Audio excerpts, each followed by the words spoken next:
Wabarakatuh. Waalaikumsalam warahmatullahi wabarakatuh. Kita kembali lagi di pelajaran SKI. Alhamdulillah kemarin kita sudah selesai bab 1. Bab 1 berbicara tentang apa? Sejarah masuknya Islam ke Nusantara. Sekarang bab 2 adalah kerajaan Islam di Nusantara. Ada banyak sesungguhnya kerajaan Islam di Nusantara, cuma nanti yang dibahas itu beberapa saja. Di antaranya kerajaan Islam yang pertama kali. Apa kira-kira kerajaan Islam yang pertama kali di Nusantara? Samudra Pasai. Nah, kita akan bahas hari ini tentang Samudra Pasai. Mudah-mudahan selesai Samudra Pasai dalam satu kali pertemuan.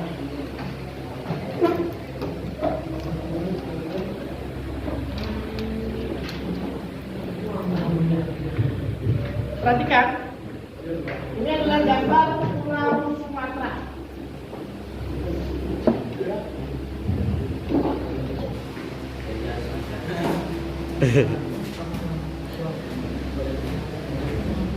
Ini ada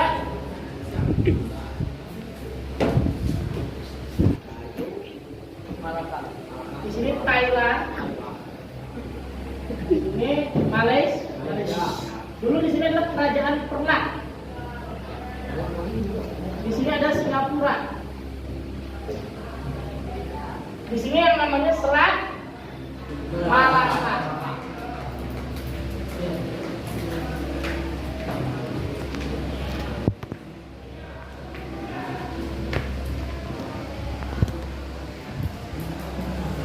Di sini Pasai.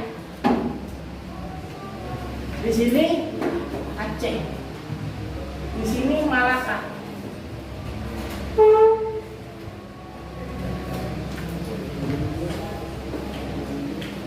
Ini Bapak tulisnya tinggi banget ya?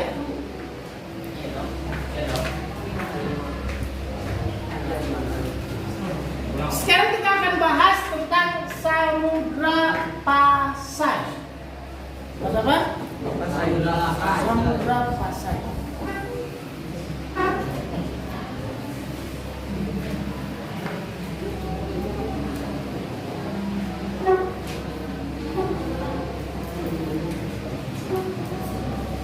Apa yang kamu ketahui tentang Samudra Pasai kira-kira? Jadi kan pada abad ke-11 Masehi, Pada abad ke-11 Masehi, terus apa lagi? kerajaan tertua Kerajaan tertua, terus apa lagi? di pesisir Di utama. pesisir lautan, kerajaan Islam pertama. Baik, kerajaan Samudra Pasai hadir hasil dari Islamisasi abad ke-7. Setelah itu Islam menyebar di daerah Pasai dengan sangat pesat. Baik-baik sambil menulis ya. Gak ada yang mana catatannya? 1, 2, 3. Sambil menulis dicatat hasil Islamisasi abad ke pantai Aceh di sini. Kemudian apa lagi? Kemudian di Aceh ini diberlakukan syariat Islam.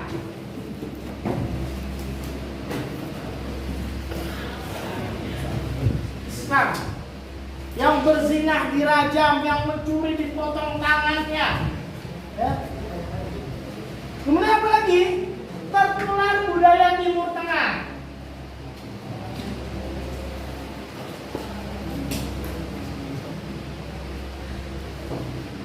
Dari mulai cara berpakaiannya, kemudian cara apa lagi? Tata cara makan, sampai ke makanannya. Kalau kita ke Aceh sana ada roti cane. Roti apa? Roti cane. Itu dari sana, dari Timur Tengah. Roti Mariam gitu ya, dengan kuah-kuahnya apa segala macam. Dan kalau kamu tahu ada nasi kebuli juga. Cuma rempah-rempah lokal, bukan rempah-rempah dari luar. Kemudian ada raja. Raja, perhatikan, raja yang berperan penting dalam penyebaran Islam.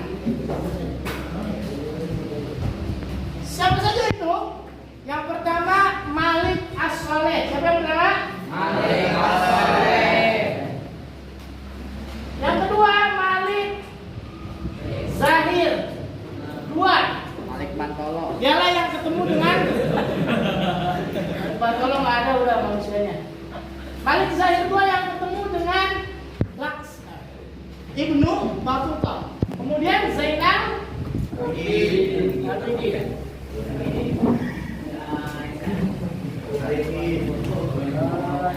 Kapan Samudra Pasir berkembang?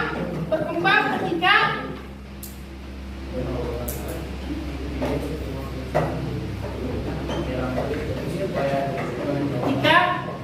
melemahnya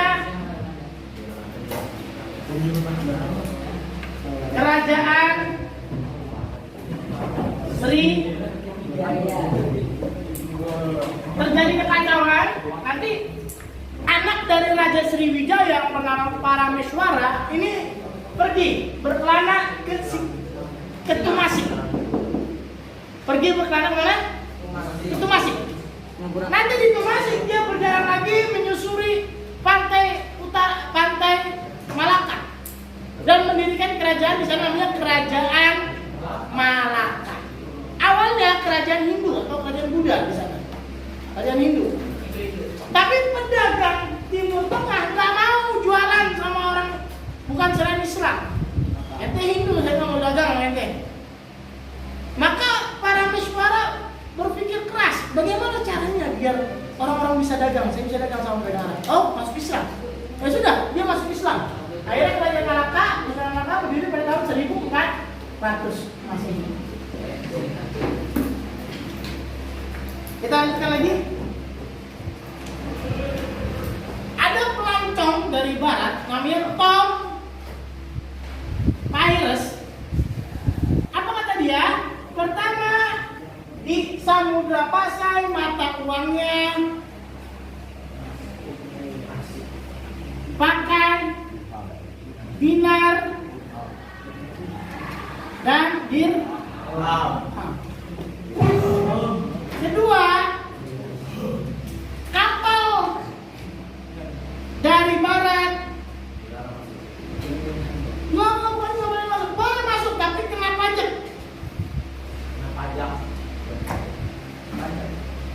6%. Ini. Hah? 6% dari mana? Berapa? Ini 6% dari apa? 6% dari apa? 6% dari total barang dagangannya. Terus sejarahnya, sejarah Samudra Pasai kalau kamu tahu dari hikayat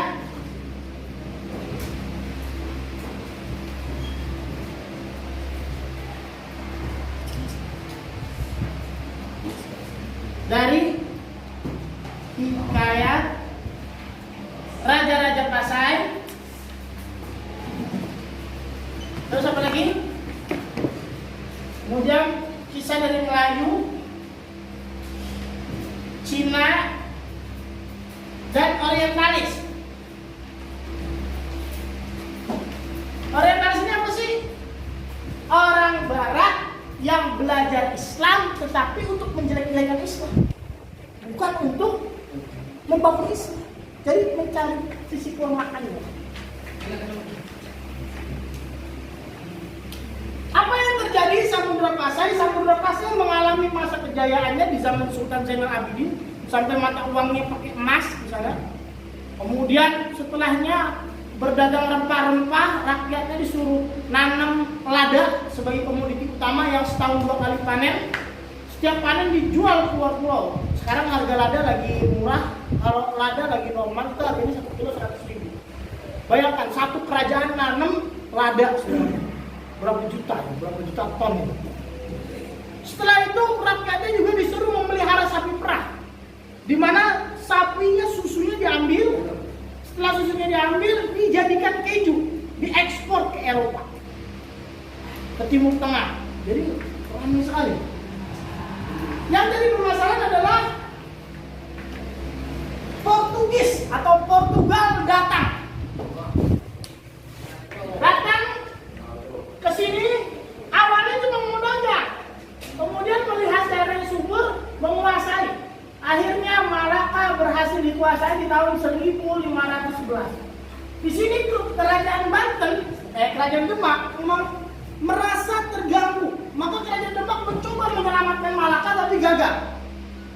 dari tangan Portugis. Kemudian Portugis kembali lagi menyerang ke sini, ke Pasai. Akhirnya Pasai pada tahun 1521 dikuasai oleh Portugis.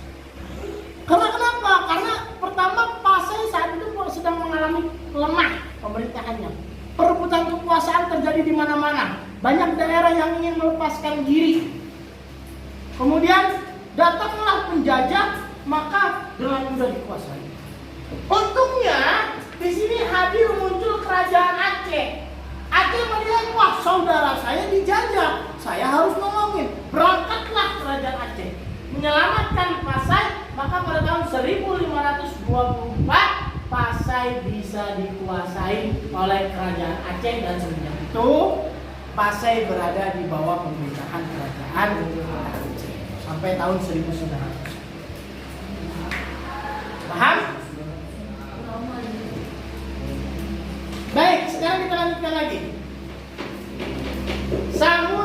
Samudra Pasai itu ada dua versi. Jadi Pasai ini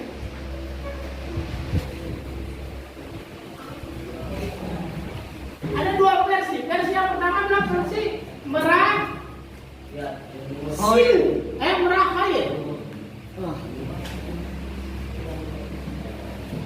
Didirikan tahun 1042, berkuasa sampai dengan 1078 Masehi. Namanya siapa? Namanya Maharaja Mahmud Shah.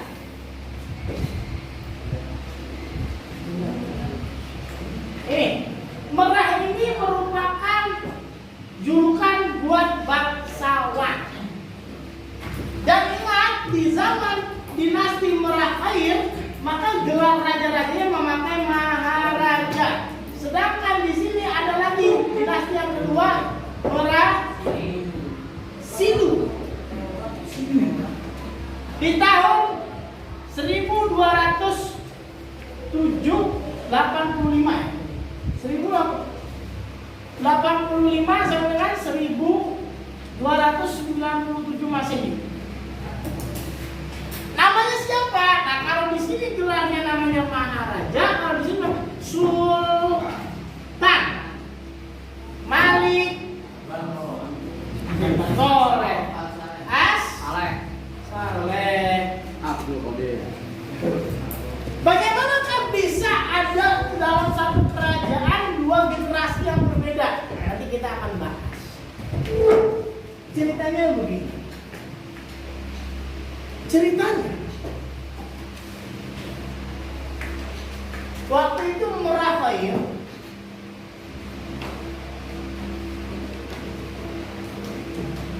berkuasa. Setelah berkuasa dia wafat, digantikan oleh Maharaja siapa? Mahmud. Oh, Mahmud Syah, Mahmud Syah. Syah. Yang berkuasa dari tahun 1297 sampai dengan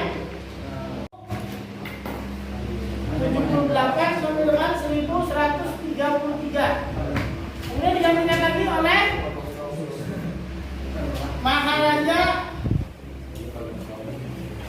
Ghiyasuddin.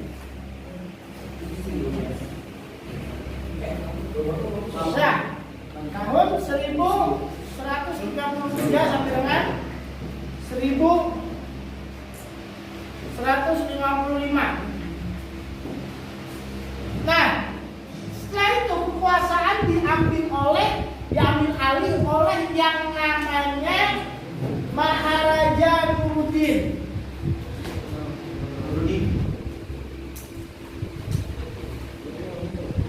Dia bukan anggota kerajaan sini.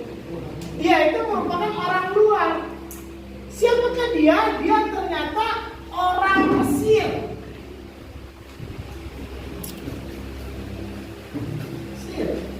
Jabatannya apa waktu itu? Jabatannya adalah Laksamana. Namanya apa? Siapa? Nazimuddin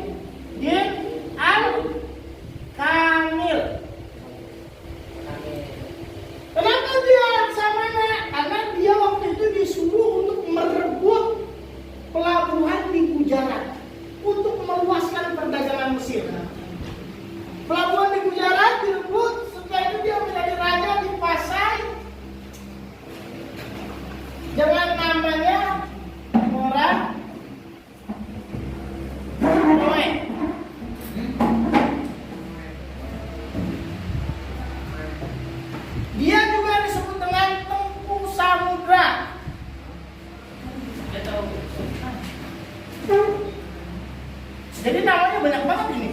Maharaja Nuruddin, Merakno, kemudian Laksamana Nazimuddin, Tokoh Samudra. Tapi ada masalah, dia wafat tidak punya keturunan. Nggak tahu. Maka dia wafat tanpa anak. Ini yang jadi masalah.